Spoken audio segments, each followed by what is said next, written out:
Hello guys welcome to my channel. मु आज प्रथम थर पई मो मामू घर लोकन सहित हदगड़ बुलिबा को जाची।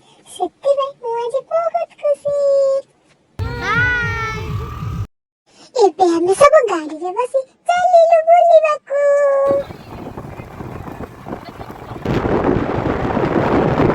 बाटरे गाड़ी रखी हम किछि फल आ मिठा किनिलु खाइबा पई।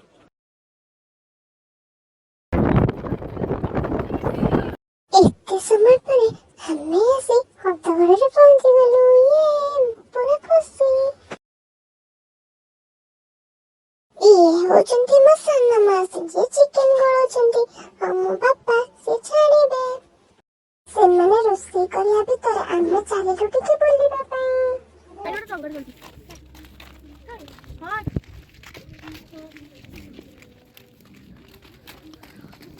एते समय बुली सारा परे हमें थकी जाइथिलु। सेति पे हमें आस्ते टिके ठंडा पीलु। मो मामा समस्त खाइबा को बाड़ी देले हमें समस्त पेट पेट खाइ देलु। हमें किछि भला भला फोटो उठी तापर हमें सब घर को फेरिलु। मो वीडियो टी आपण मन को जदी भल लागुछि आपण मन लाइक करबे शेयर करबे और मो चैनल को सब्सक्राइब कर देबे। रहूछि नमस्कार।